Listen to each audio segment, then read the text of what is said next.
Elder Scrolls 6 may be less a Bethesda RPG and more the flagship argument for why Xbox hardware should still exist. The fact that Todd Howard has stayed completely silent about Elder Scrolls 6 since the Microsoft merger gives me one very clear read. He genuinely doesn't know how this plays out. He's not holding back for hype. He's holding back because the decisions haven't been made yet, or worse, they've already been made for him. The one person who's actually starting to show some kind of vision right now is Asha Sharma. And look, the energy is great on paper. The letter is generally well-written corporate communication, but on the ground, Gears of War, Halo, and Fable need to actually ship this year. Those studios will crunch if they have to. People will cut if they have to. Asha may be less interested in reviving the old Xbox and more interested in redefining what exclusivity even means. After Phil Spencer left, most people expected Xbox as a brand to quietly disappear, me as well. But then, out of nowhere, Asha starts talking about going back to basics. Her message: Xbox should be where people play games, and it should become the center of gaming community again. She also said the company is rethinking its entire approach to exclusivity, which opens up a real scenario where exclusives actually come back. Maybe timed exclusives, games that eventually hit other platforms but later and on worse terms. Full price on PlayStation or Nintendo instead of day one on Game Pass on Xbox. That kind of pricing gap is what actually moves platform decisions.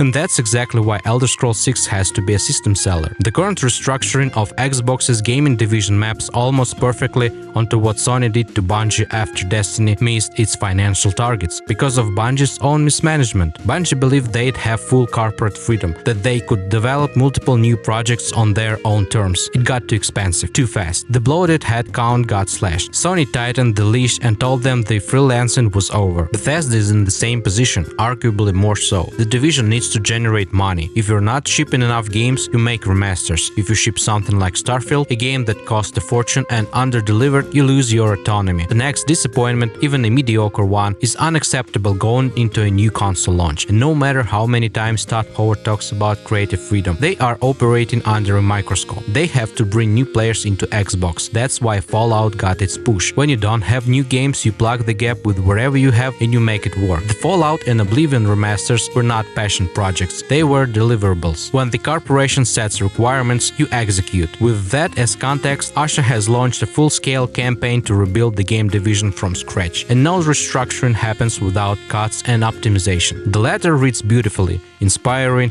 motivating, but you don't build something new without tearing down what isn't working. To enter the next console generation in any shape, Asha is going to do everything possible to make this generation at least rebuild Xbox's reputation. Get the core audience back, because without that core audience returning, a next-gen launch makes zero business sense. Nobody buys a box from a brand they've already walked away from. The letter to staff includes the line: we will build a global platform that connects players and creators everywhere. We will offer flexible pricing so it's easy to get started and keep playing. Which still leaves an open question: is she talking about pricing tiers for new hardware or about the subscription ecosystem itself? And then there's this: players are frustrated. Honestly, I'm glad someone at the top finally said it out loud. But what does it mean in practice? The landscape isn't what it was 20 years ago when the Xbox 360 launched and exclusives were the only thing moving hardware. Against that backdrop, the remakes and reboots of Xbox's Holy Trinity, Fable, Gears, Halo are the most obvious business play available. A direct message to the core audience: we want you back. The question is how these cards get played. My read: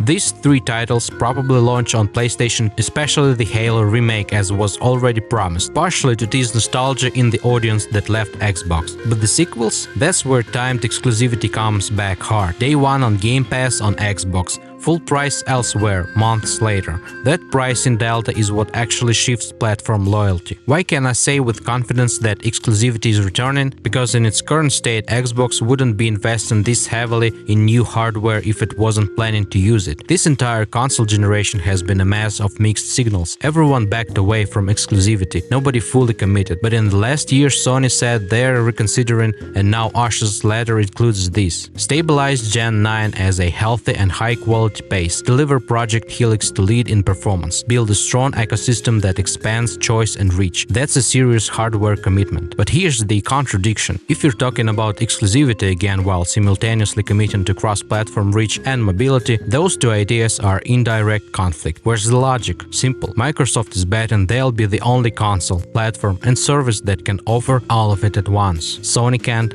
Nintendo can't, That's the play. And that's exactly why Xbox is pushing so hard into the Asian market, specifically China. Expand to China, emerging markets, and mobile-first audiences. Asha says it openly. Data centers don't pay for themselves. Western purchasing power has taken a real hit, and Asha acknowledges that too. Pricing is getting harder for people to keep up with. Mobile is a massive sector. The Japanese studio partnerships clearly didn't deliver the numbers Xbox was dreaming about at every TGS, which makes Asha's broader statement land differently. Xbox will be where the world plays and creates. The ecosystem itself becomes the exclusive. Xbox is in a tough spot. This year is the most critical window they have for rebuilding. Before a next-gen launch that's inevitable, driven not just by data centers, but by the urgent need to grow their audience for a new console to mean anything. The energy in the corporate ladder is great. On the ground, Gears, Halo, and Fable need to ship. Pressure like this usually comes with crunch and restructuring, or put simply, layoffs. Xbox may not return into the old exclusivity model.